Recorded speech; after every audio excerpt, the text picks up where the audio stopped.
Meus irmãos, vamos abrir em Mateus, capítulo de número 5.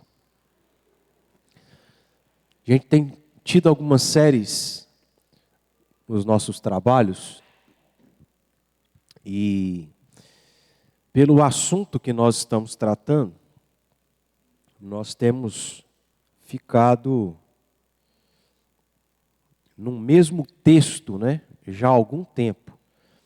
Seja nos estudos de quinta-feira, que nós estamos tratando sobre escatologia ou os fins dos tempos, as últimas coisas, como você preferir colocar, aonde o texto lá é Mateus 24, seja nas nossas escolas dominicais, nós temos tratado sobre as bem-aventuranças, que está no capítulo 5.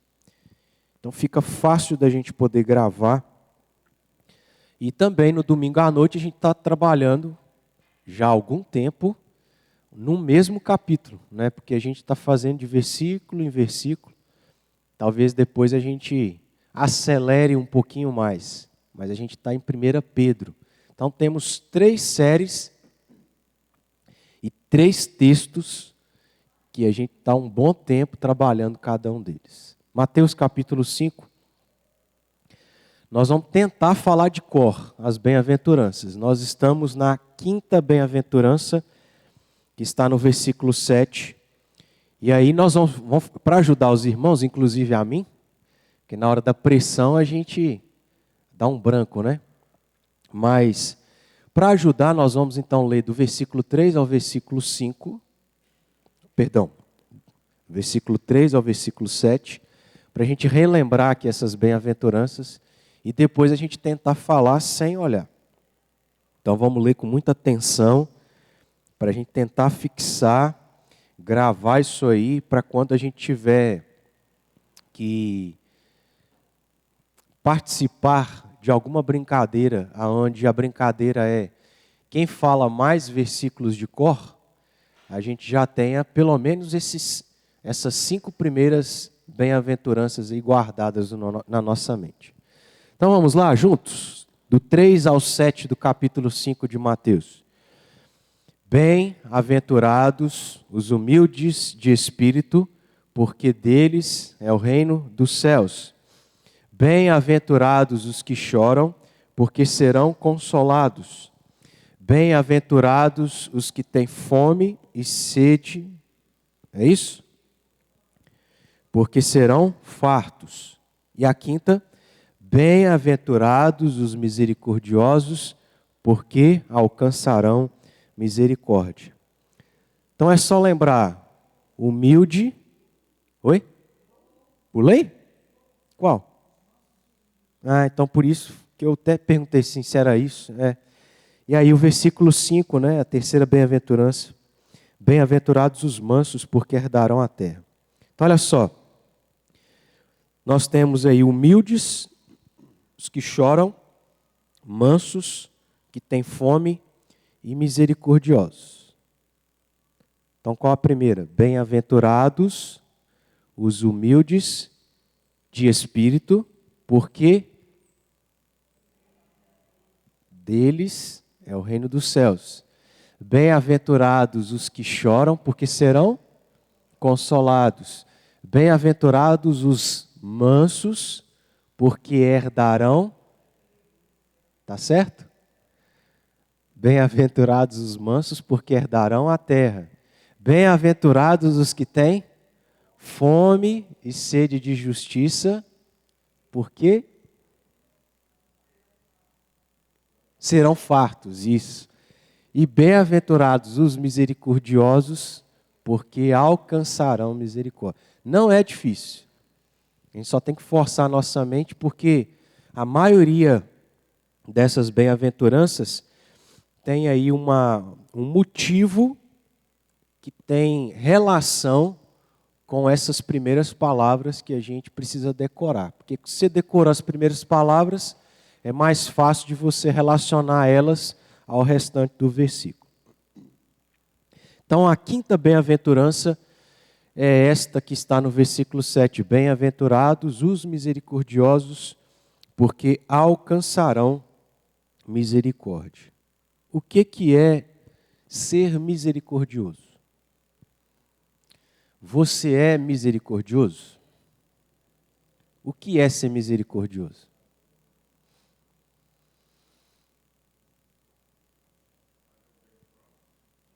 Fazer o bem ao próximo, ter compaixão.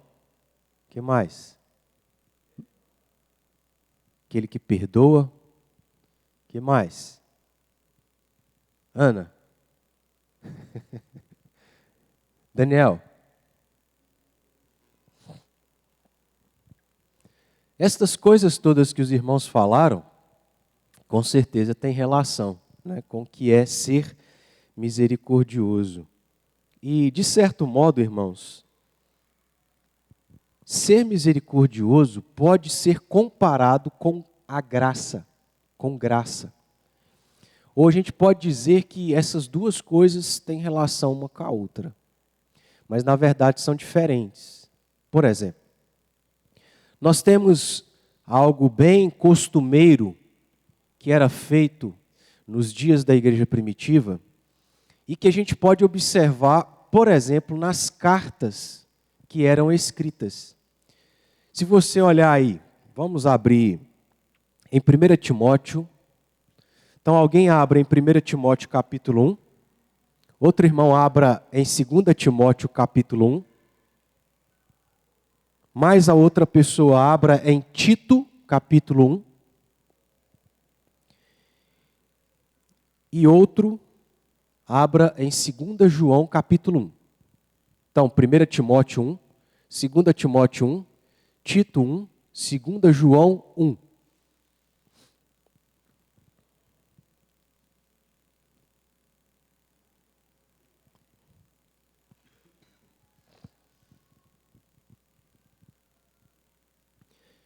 Quem está aí com a Bíblia aberta em 1 Timóteo, versículo 2, leia para nós.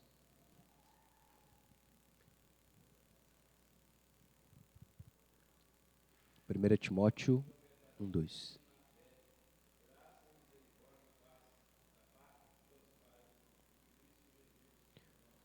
Paulo começa escrevendo a sua carta, fazendo essa saudação, que é composta de algumas palavras. Graça, repete aí para nós, Francisco.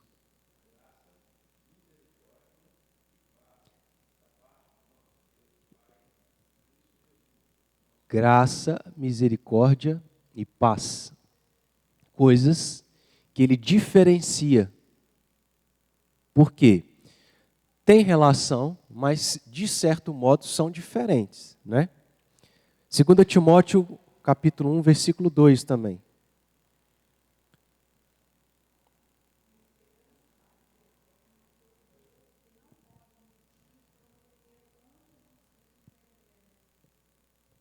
Só isso? Então acho que eu errei aqui. Não, 1, 2. Tito. Tá, então aproveita e lê o versículo 4. Tito 1, 4.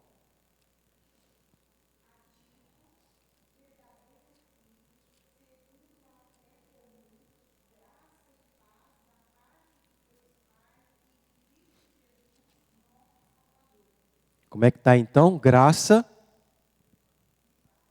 e paz. Graça e paz. Só isso? Vamos lá para 2 Timóteo, capítulo 1, versículo 2.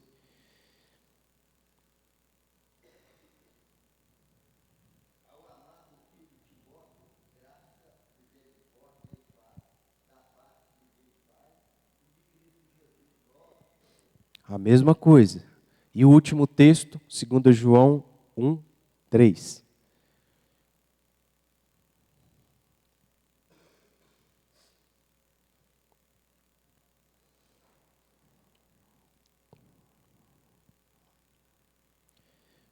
Um 3, 2 João 1, 3.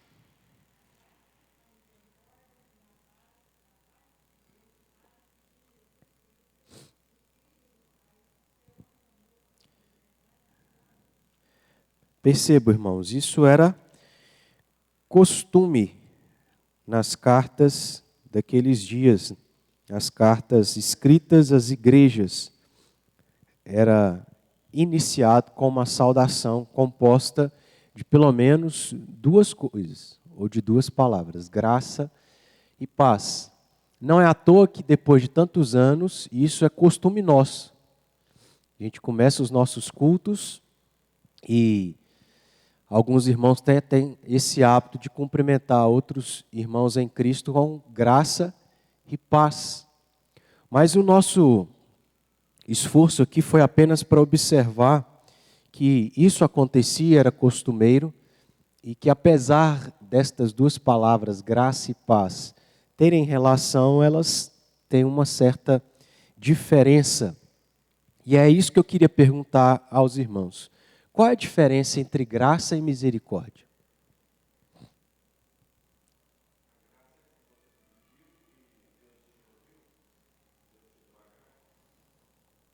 Você está perguntando ou afirmando? Aí.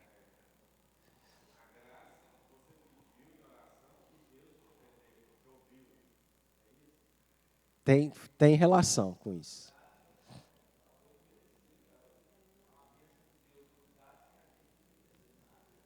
Você falou alguma coisa, ô Maria? Entendi.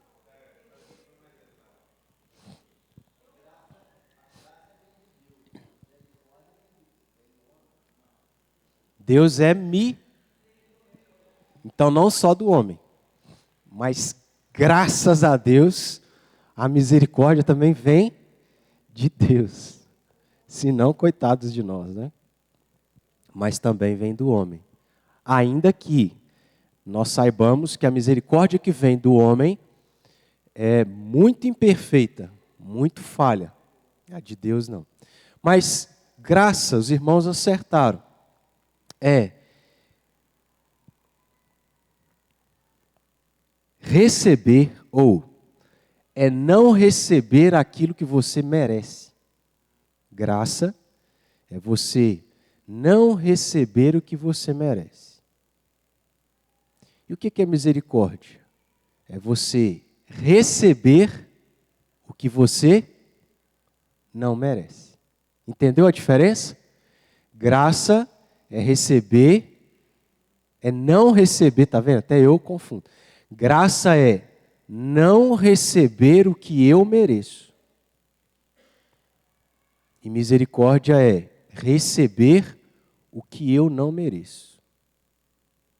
Geralmente é diferenciado essas duas coisas dessa forma.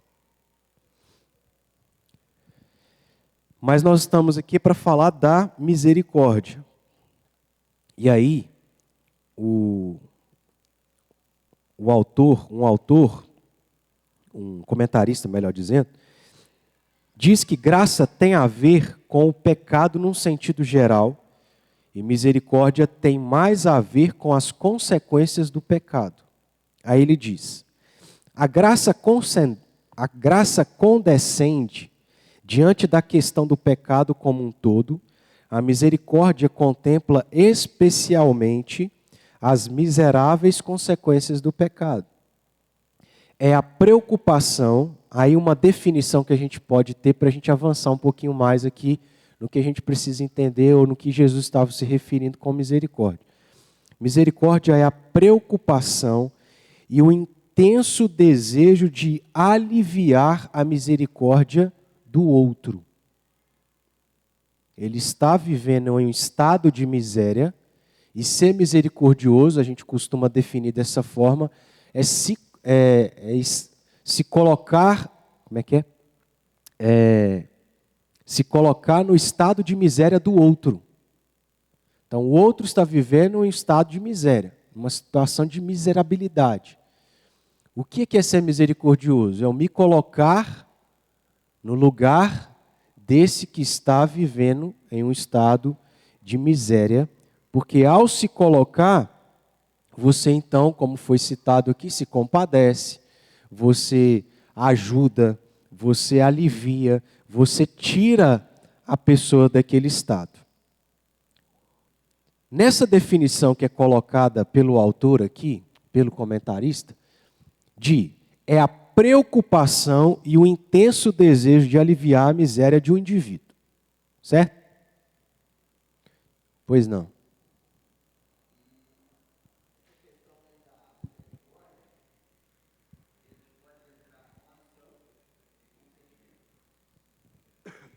Era exatamente isso que eu ia falar. O que o comentarista define é preocupação e intenso desejo de aliviar a miséria do outro. Isso é sentimento, certo? E nesse sentido, eu creio que muitos de nós somos misericordiosos. Porque a gente olha determinadas pessoas, vê o estado de miséria dela, e a gente se comove com isso e deseja fazer o bem àquela pessoa, certo? Mas esse é o primeiro passo, não para por aí. Só o desejo e o sentimento.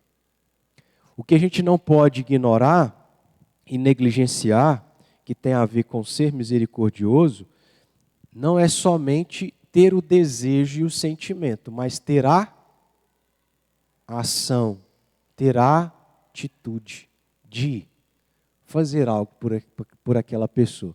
Me vem à mente aqui um texto, eu não me lembro a referência, mas é mais ou menos assim, quando o texto diz que, eu acho que é Tiago que fala isso, que se tem alguém que está precisando de comida, você não basta dizer assim, vai com Deus, Deus abençoe, que Deus faça cair pão do céu. Em outras palavras, né? O que a gente precisa fazer é aqui o pão, é o que você necessita. Então tome. Vai muito mais, ou tem muito mais a ver com a ação e a atitude. Nós temos alguns exemplos rapidamente aqui, ainda que a palavra misericórdia não apareça, mas o ato que tem relação com a misericórdia está aí nessas passagens que nós vamos observar. Isso, Lucas capítulo 10, versículo 25.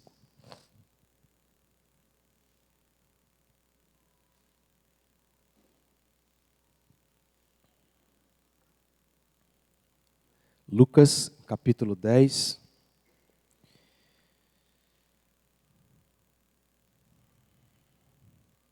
versículos 25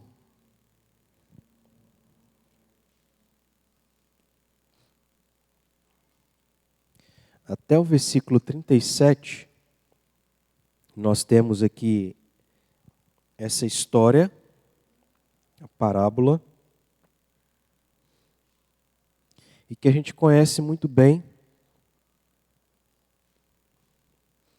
e que vai dizer para nós aí a atitude que o samaritano teve para com alguém que estava vivendo em uma situação de miséria.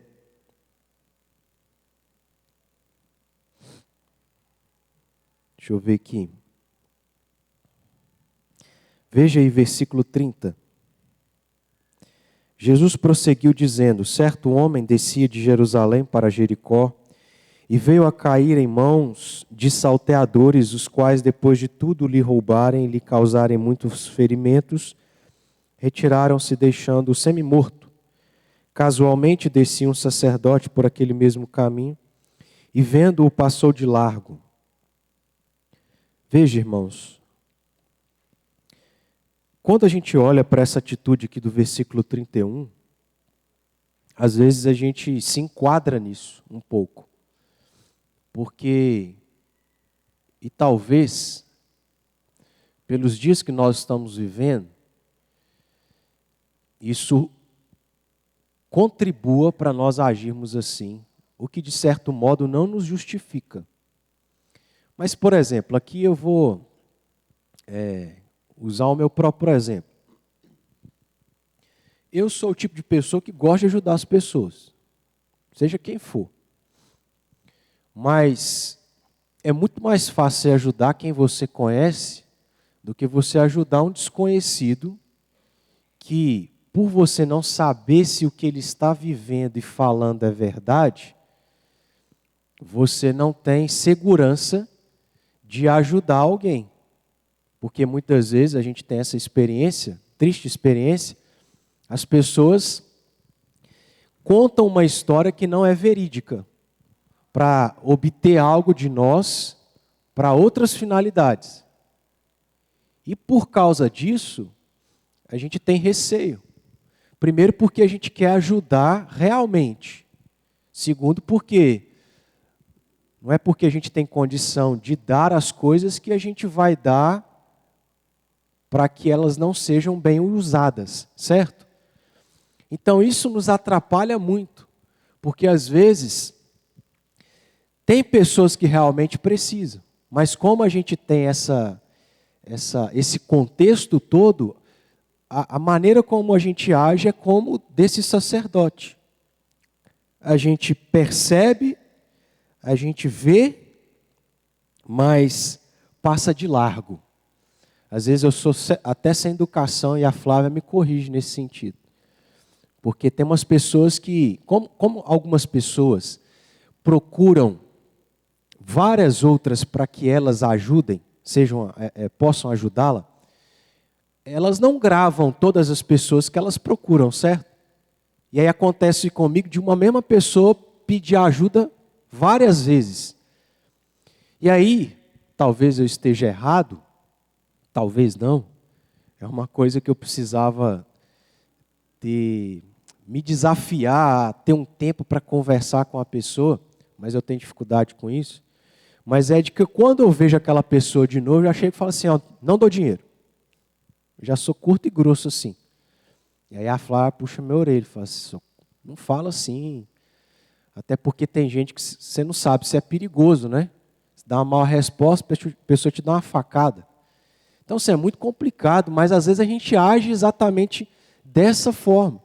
A gente até quer ajudar, mas a gente passa de largo por uma série de questões. Eu acho que, no meu caso, pelo menos, uma das questões é essa dificuldade que eu coloquei de ajudar quem eu não conheço. Eu já arrumei algumas estratégias para tentar ver se eu consigo ajudar pessoas que eu não conheço. Mas eu sou muito desconfiado, então é uma grande dificuldade que eu tenho. Aí a gente poderia, por exemplo, abrir um leque, que não é o objetivo do nosso estudo, mas de pensar assim, será que a gente tem que se preocupar de saber se a gente está ajudando alguém que realmente precisa ou a gente ajuda independentemente? É uma questão polêmica, não é? De pensar uma coisa ou outra. De tentar, às vezes, à luz das Escrituras, encontrar um meio termo para como a gente deve proceder nessas situações e no contexto que a gente vive. Você quer falar, Ailton?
Sim.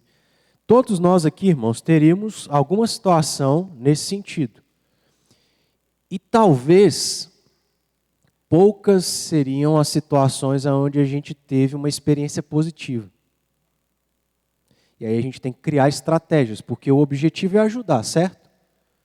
Mas eu imagino que a gente, não é porque tem que ajudar que você vai ajudar sem estratégia, sem prudência e sabedoria, né? Porque ninguém quer dar dinheiro para alguém gastar com droga. Mas a gente precisa pensar nas estratégias. Às vezes você não vai dar dinheiro, você vai dar comida. Aí você dá a comida, a pessoa vende a comida. Aí você muda a estratégia, que é a que eu estou tentando adotar agora. Você quer comer? Quero. Então você vem cá e senta aqui comigo. Eu já tive experiência de falar assim, de pagar algo para a pessoa comer e ela ir embora, jogar fora, você não sabe se vendeu, o que fez. Então é muito difícil. E aí a gente tem que pensar nas estratégias. Mas vamos lá, né? Para o nosso assunto aqui. Versículo 32. Jesus, nessa parábola, ilustra com outro exemplo. Semelhantemente, um levita descia por aquele lugar e vendo-o também passou a largo. Então veja, sacerdote e um levita. Líderes religiosos que deveriam dar o exemplo, israelitas que foram tirados da escravidão. Deus usou de graça, misericórdia. E, portanto, Deus várias vezes havia dito para o seu povo, olha, assim como eu fui e fiz com vocês, façam com o estrangeiro. Porque vocês foram estrangeiros, peregrinaram. E aí, tanto um sacerdote quanto um levita age dessa forma. Versículo 33. Certo samaritano, que os samaritanos e os israelitas não se davam. Na verdade, os israelitas desprezavam os samaritanos por questões que a gente já tratou quando nós estudamos lá o livro de Esdras, que aconteceu lá nos dias dos reis. E esse certo samaritano seguia seu caminho, passou-lhe perto e, vendo-o, compadeceu-se dele. O ato de compadecer tem relação com ser misericordioso. 34. E chegando-se, pensou-lhe os ferimentos, aplicando-lhes óleo e vinho e colocando-o sobre o seu próprio animal, levou-o para uma hospedaria e tratou dele. No dia seguinte, tirou 2 denários e os entregou ao hospedeiro, dizendo, cuida deste homem, se alguma coisa gastares a mais, eu te indenizarei quando voltar. Então essa aqui é a parábola. E aí você olha no versículo 37, no versículo 36, Jesus pergunta, qual destes 3 te parece ter sido próximo do homem que caiu nas mãos dos salteadores? Aí o intérprete da lei responde, o que usou de misericórdia para com ele. E Jesus diz, vai e procede de igual modo. O que é ser misericordioso? É você ver, sentir, desejar, mas agir. Como você vai agir? Aí, meus irmãos, é pedir a Deus sabedoria e estratégia para que a gente consiga ser bem-sucedido naquilo que a gente quer. Que, inclusive, acho que lá em Tiago também, quando eu mencionei aqui nas minhas palavras, esse mesmo texto trata sobre isso, se não me engano. Inclusive, a nossa preocupação não tem que ser de ser misericordioso somente num sentido físico. Porque Deus, ou melhor, Jesus foi misericordioso oferecendo 2 coisas gerais. A primeira delas era aquilo que era físico. O que ele fez? Curou. Ele deu pão, alimento. Ele fez uma série de coisas relacionadas ao âmbito físico. Mas Jesus não deixou de oferecer uma outra coisa extremamente importante, que é a água espiritual, o pão espiritual, que é a salvação, que é a libertação do pecado. Então, veja só, voltando naquela questão que a gente estava aqui discutindo, nós temos que arrumar estratégias para podermos ajudar as pessoas materialmente. Nós não podemos fazer de qualquer forma. Mas o importante, meus irmãos, seria, isso é uma coisa que eu gostaria de ter, mas eu nunca consegui fazer, eu acho. Que é, por que a gente não senta com a pessoa, ouve a história, conhece ela um pouco, para tentar avaliar, analisar, e aproveita a oportunidade para falar de Jesus Cristo. Quando a gente ajuda as pessoas, ajudamos com as coisas físicas e materiais, mas nem sempre com as coisas espirituais. Hã?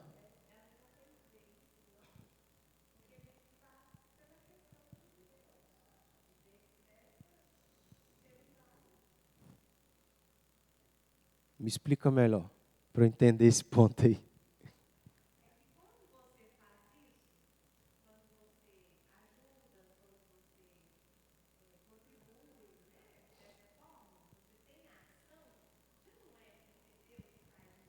Ah, sim.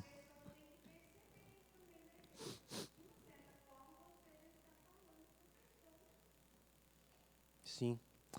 Mas vamos. Eu entendi, e é isso que eu ia falar. Isso. Primeiro, porque a gente tem que pensar no fato de que ela está cega espiritualmente. A não ser que Deus já esteja trabalhando nela e despertando ela a enxergar esse outro lado, nós vamos ter que ser instrumentos para poder ver se a gente desperta isso na pessoa. Quando isso acontece, já está facilitado, Soninha.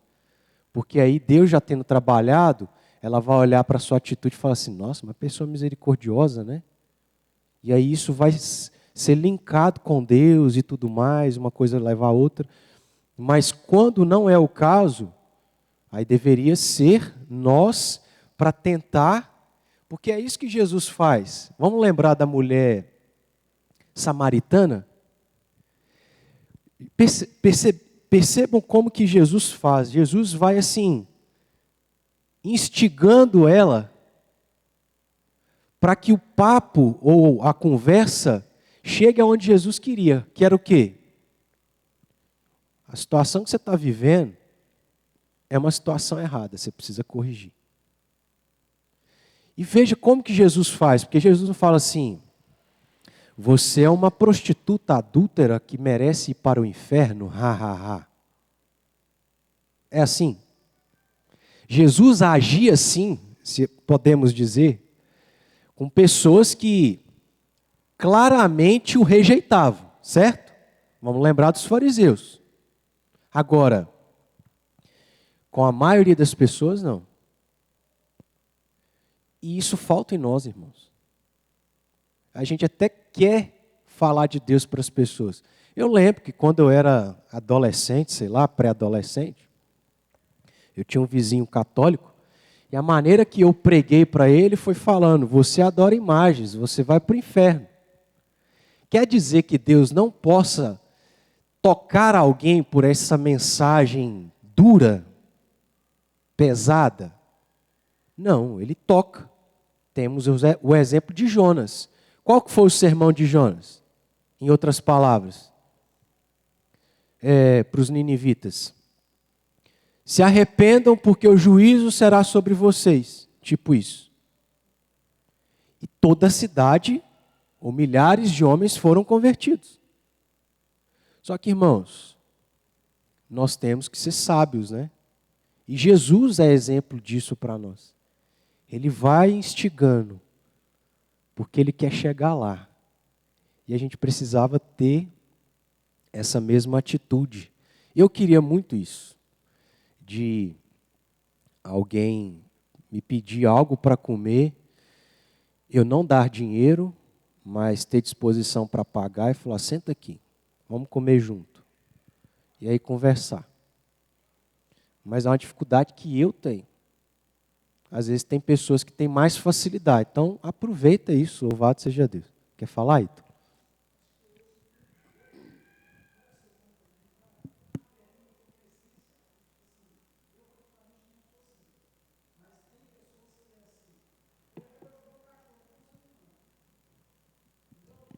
Até porque é mais confiável você ajudar infelizmente, irmão, é mais confiável você ajudar um cachorro do que um ser humano. Só que o problema não é esse. Não tem nada a ver com confiança. Tem a ver com valorização. Que eu acho que é a ideia que você está colocando.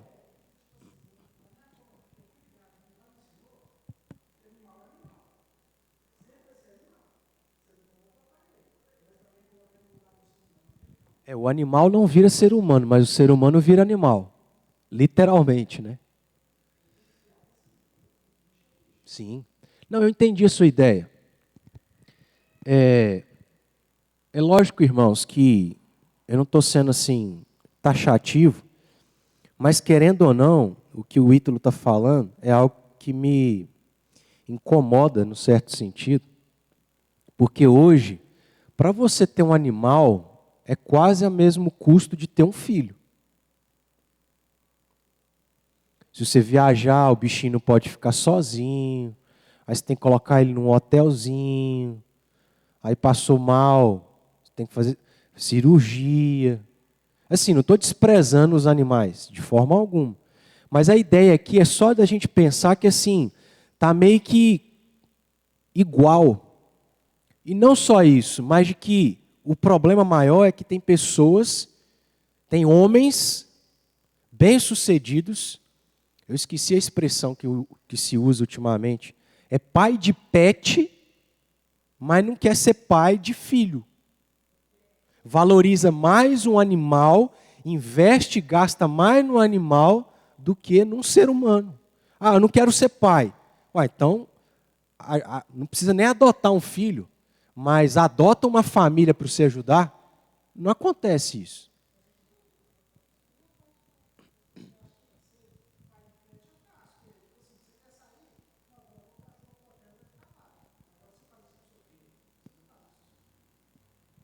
Sim. É uma série de problemas que refletem no porquê que tem muita gente que prefere ser pai de pet do que ser pai de um filho seu.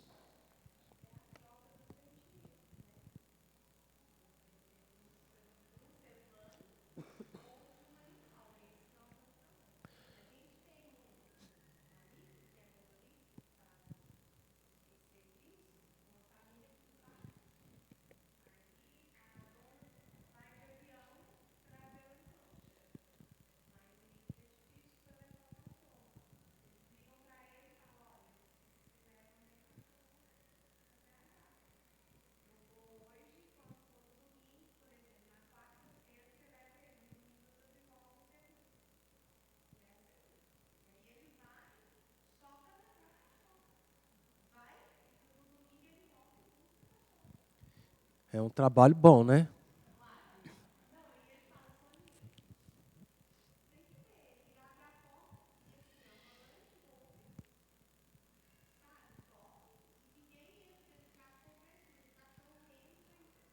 É bem isso. Mas, irmãos, olha só. Está vendo o problema que a gente enfrenta nos nossos dias? A gente abriu um parênteses aqui, que está difícil de fechar, né? Mas não tem problema. Nós, como povo de Deus, isso tem tudo a ver com essa bem-aventurança. Alcançamos ou recebemos misericórdia da parte de Deus. É o que eu citei. E que Deus falou ao povo de Israel. Eles foram escravos, peregrinos. O que Deus fez?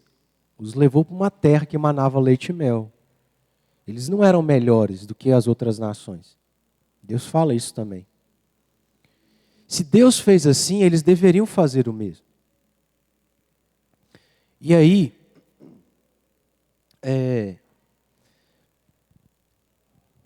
nós, como povo de Deus, devemos agir da mesma forma. Só que vivemos num tempo totalmente diferente dos dias da Bíblia. De maneira que, se chegasse um estranho de noite e batesse na sua porta, o que você faria naqueles dias? Cheguei. O que você está precisando? Ah, toma um banho aí. Ó. Fiz uma sopinha. Aqui, ó, a cama para você descansar. A gente faz isso hoje? Mas nunca. Então, os dias são diferentes. Só que a gente é chamado a fazer a mesma coisa. Age de maneira misericordiosa. Certo? Como que a gente vai fazer isso? Às vezes é não dando dinheiro. Às vezes é não dando comida. Mas sentando com a pessoa para comer do seu lado. Para quê? Para você ficar com ela ali. Né? E para você ir criando outras coisas. Às vezes, se isso é muito difícil, uma forma de nós sermos misericordiosos contribuindo aonde a gente frequenta. Dízimo, oferta, porque isso é remetido à assistência social. Às vezes é fazendo isso e mais, ajudando um missionário, não é com o seu dízimo, porque isso é para ser entregue na casa do Senhor, na casa do tesouro. Mas é além do dízimo da oferta, ajudar um missionário, adotar um missionário, ou adotar uma família, adotar alguém no sentido de ajudar financeiramente. Tem várias estratégias. E a gente tem que adotá-las. Perdão. Temos que adotá-las. Quem que tinha pedido a palavra?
Sim.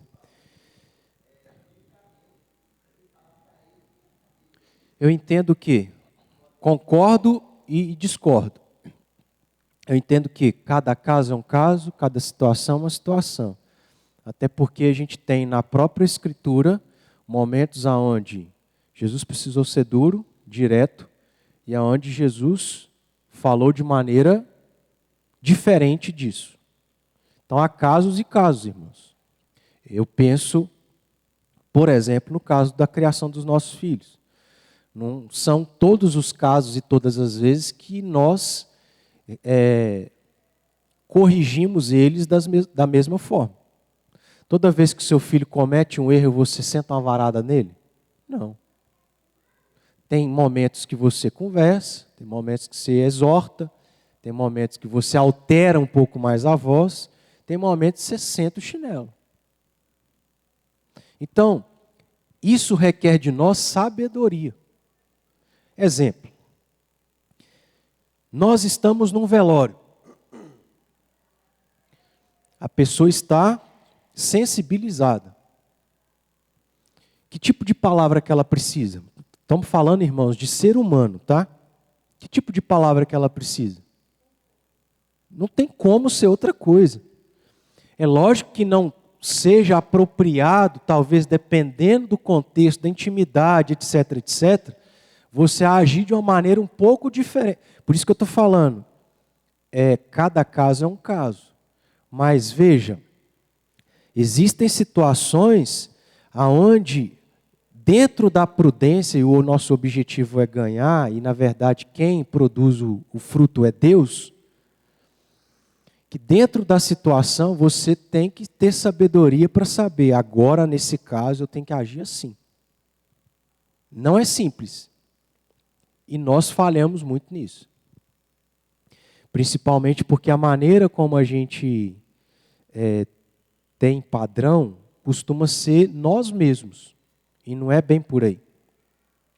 Então, enfim, a questão é que nós, como povo de Deus, precisamos pensar como que nós vamos criar estratégias para a gente ser misericordioso com as pessoas. Eu quero ganhar. É lógico que, meus irmãos, quando eu digo que o objetivo é ganhar, você não tem que se apropriar de meios errados, por exemplo, político. Você não tem que ser político, certo? Não estou falando disso. Mas o meu objetivo é ganhar o Wellington. Então, como que eu vou ganhar? Eu tentei essa estratégia, ele afastou. Aí eu posso dizer assim, problema dele, fiz a minha parte. Falei que ele é um pecador e vai para o inferno. Fiz errado? Não necessariamente. Só que ele não foi atingido por isso, aí ele se afasta. De certo modo, eu posso pensar assim, problema dele, ele que se lasque e tal. Mas eu quero ganhar a alma dele. Então eu fui duro. Não foi o caso.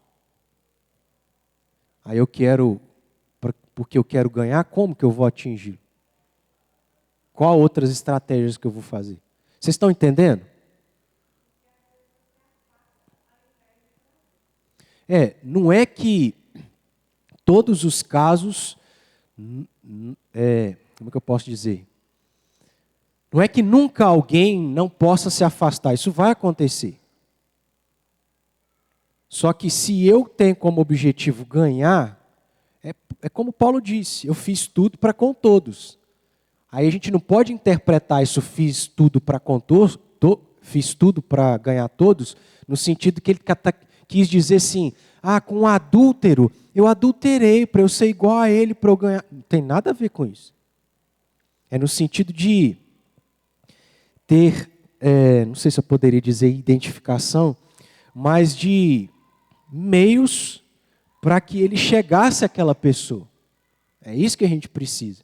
Não é meios ilícitos, meios errados e pecaminosos. Mas o foco, irmãos, é ganhar. Eu fiz de tudo, pastor, não ganhei. Então, meu irmão, é com Deus. Mas se você fez só uma vez e não deu certo, tem outras vezes, tem outras formas.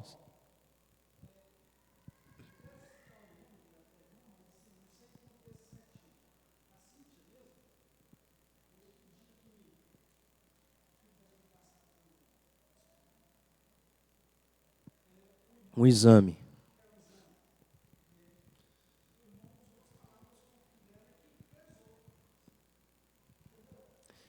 Isso é um ótimo exemplo. Irmãos, quer dizer que está errado? Não. Mas tem outra forma? Porque olha só, a responsabilidade de alguém não saber ouvir uma palavra dura, de certo modo, é da pessoa que ouviu. Mas talvez, aí é só Deus para avaliar, mas talvez por causa de uma palavra dura, aquela pessoa nunca mais vai ver a igreja como uma coisa boa. Sabe o que eu costumo dizer nos aconselhamentos? Eu digo o seguinte, olha, basicamente eu digo duas coisas. Primeiro, não me tome, não dependa de mim para você fazer alguma coisa. Ou seja, no dia que eu deixar de ser pastor, ou no dia que deixar de acontecer os aconselhamentos, você precisa caminhar com as suas próprias pernas. Não pode depender de mim para você estar em pé, de modo algum. E segundo, não pense que eu não possa te frustrar, te decepcionar. Porque eu sou pecador, irmãos. Às vezes eu estou num dia que eu estou sem paciência, você está carente, você está sensível, precisa de um abraço, você vai me procurar e fala assim, hoje eu não quero saber. Aí você magoou a pessoa. Então, o que eu estou querendo dizer com isso, né? Deixa eu tentar voltar a retomar. Nós devemos ter essa sensibilidade de ter sabedoria para falar as coisas com as pessoas. Tem assuntos que são muito delicados para você tratar de qualquer forma. E aí, como eu disse, dependendo da maneira como a gente vai falar, a pessoa nunca mais põe o pé na igreja. É lógico que é um erro dela, mas talvez você tenha contribuído para ela ter esse sentimento. Vocês concordam? É muito sério, irmãos. Eu, como pastor, dependendo do conselho que eu dou para alguém, isso pode significar vida ou morte. É muito sério. Não é fácil, não é simples. A gente está falando de ser humano, cada um é diferente, cada um tem a sua complexidade. E é só a graça de Deus para dar a gente sabedoria. Por isso que é uma coisa que eu também costumo dizer e é uma orientação para os irmãos. Se possível, nunca converse com ninguém por WhatsApp, celular, mensagem. Se de frente a gente fala e é mal interpretado, ainda mais por mensagem. Então resolva as coisas assim. Vamos sentar aqui. Você entendeu o que eu falei? Não. Então me explica. Eu entendi isso. Não, mas não foi isso que eu quis dizer. No celular, irmãos, haja dedo, né? Haja áudio para você ouvir. Enfim, nós temos todas essas questões extremamente complexas para a gente lidar. Pastor, não dou conta. Amém, irmão. Então encaminhe para outra pessoa. Eu faço isso. Eu, como pastor dos irmãos, tenho todo o interesse e desejo de ajudar todos. Mas, por exemplo, eu tenho 37 anos. Tem gente que vai olhar para mim e falar assim, pastor, esse menino, acho que não é assim. Não seria ele para me ajudar nisso. Irmãos, eu mesmo falo assim, vai lá, procura fulano de tal. Não tem problema. Mas que você seja abençoado. Porque o pior é você tentar fazer uma coisa forçada, onde você não tem habilidade para aquilo, e ao invés de ajudar, você está atrapalhando. Então, passa para outro. Eu quero, irmãos, para a gente, pelo menos, fechar aqui uma parte, só acrescentar algumas coisas aqui. Porque aí depois a gente deixa para o próximo domingo, nós encerrarmos a parte final da quinta bem-aventurança, porque nós estamos aqui nessa primeira parte que é bem-aventurados os misericordiosos, tentando entender o que é o sentido de misericórdia. Mas tem a segunda parte, porque alcançarão misericórdia. Aí a gente deixa para domingo que vem, já é 10h20. Mas foi bom a gente abrir esse parênteses, porque é um assunto que a gente precisa de tempo para falar, dentro da dificuldade que a gente enfrenta nos nossos dias. A gente estava na parábola do bom samaritano para ilustrar o que é misericórdia. Não é só sentimento, mas é ação. Nós temos também a parábola do filho pródigo, onde, de certo modo, ilustra isso. O filho lá que pediu a herança do pai, gasta, porque gastou tudo, não tinha mais nada, vive em estado de miséria. Ele se arrepende, volta para o pai, e o pai é misericordioso. E isso ilustra a própria atitude de Deus para conosco, ou Cristo Jesus para conosco. Deus em Cristo se compadece do nosso estado de miséria, fazendo e nos dando aquilo que não merecíamos. Eu gosto e cito sempre Mateus 9, versículo 35, que diz: E percorria Jesus todas as cidades e povoados, ensinando nas sinagogas, pregando o evangelho do reino. Então veja, o lado espiritual, e curando toda sorte de doenças e enfermidades, lado físico. Vendo ele as multidões, o que ele fazia? Se compadecia, usava de misericórdia, via o estado de miséria, e o texto fala, porque estavam aflitas, exaustas, como ovelhas que não têm pastor. Nós temos, irmãos, o próprio Deus, como já citamos,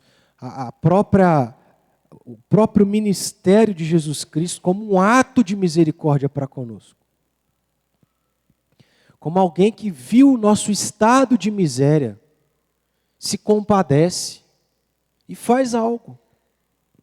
Deus não disse para Adão e Eva assim: olha, que pena que vocês pecaram.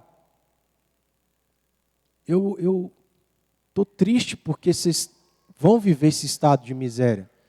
Mas Deus imediatamente fala: do descendente da mulher nascerá aquele que pisará na cabeça da serpente. E toda a história do povo de Israel é uma história redentiva, onde Deus, ao longo da história, usou de misericórdia para com aquele povo. Fez a eles o que eles não mereciam. Para citar aqui, a gente encerrar. Deus viu o nosso deplorável estado, viu o nosso sofrimento, e a despeito de sermos apenas transgressores da lei, foi precisamente a sua misericórdia que o impeliu a agir em nosso favor. Assim sendo, o Filho de Deus veio e cuidou de nossa miséria ou mísera situação. Deus olha com condescendência para o homem, o qual está caído em sua miséria devido ao pecado, e se enche de terna compaixão por ele. A graça divina que ali se manifesta de modo geral no tocante ao pecado, particulariza-se na forma de misericórdia quando Deus olha para as lamentáveis consequências do pecado. Isso tem tudo a ver com a parte final dessa bem-aventurança. Porque alcançarão misericórdia. Bem-aventurados os misericordiosos, porque alcançarão misericórdia. Assim, irmãos, a gente conclui aqui para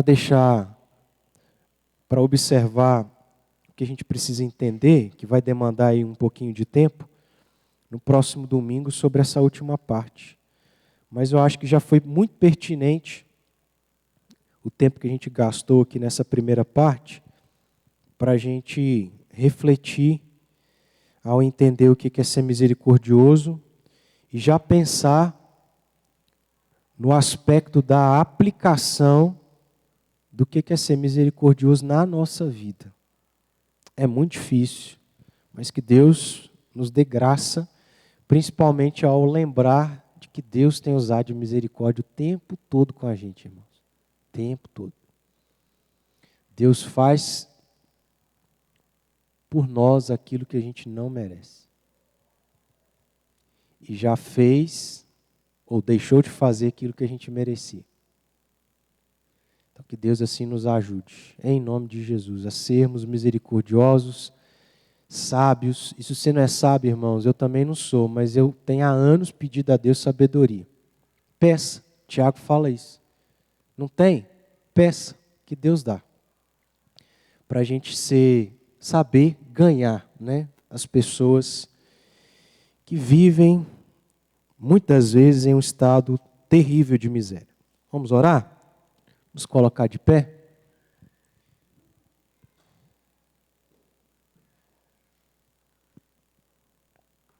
Pai amado, obrigado porque o Senhor é um Deus misericordioso e a sua misericórdia dura para sempre.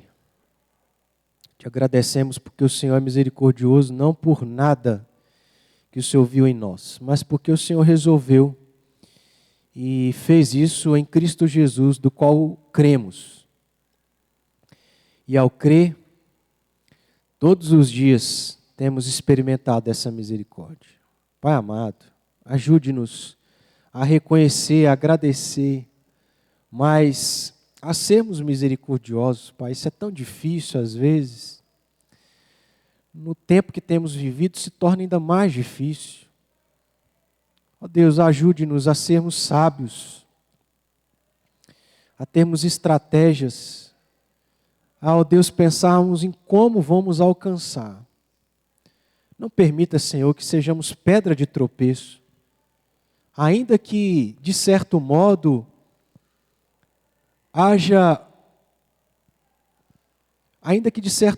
seja certo, ó Deus, falarmos as verdades que são duras. Mas isso não significa que a gente não possa falar as verdades duras de maneira mais sábia, mais amorosa. Ajude-nos nisso. Porque muitas vezes, ó Pai, pela falta de sabedoria, pela dureza do nosso coração, a gente trata pessoas mal, e elas, ó Deus, sendo responsáveis pelas próprias atitudes, veem a igreja como algo ruim, veem os cristãos como algo negativo, e não é o caso e não deveria ser o caso. O Senhor tem sido compassivo, misericordioso, longânimo, bondoso, amoroso para conosco, e a gente precisa refletir isso também para com as pessoas que a gente precisa lidar. Nos conceda isso, Senhor. É o que a gente assim pede, já agradecidos, em nome de Jesus Cristo, nosso Senhor e Salvador. Amém. Irmãos, lembrar que hoje tem Santa Ceia, tá? Então, é mais um momento aí para a gente cultuar a Deus com alegria no nosso coração. Deus abençoe.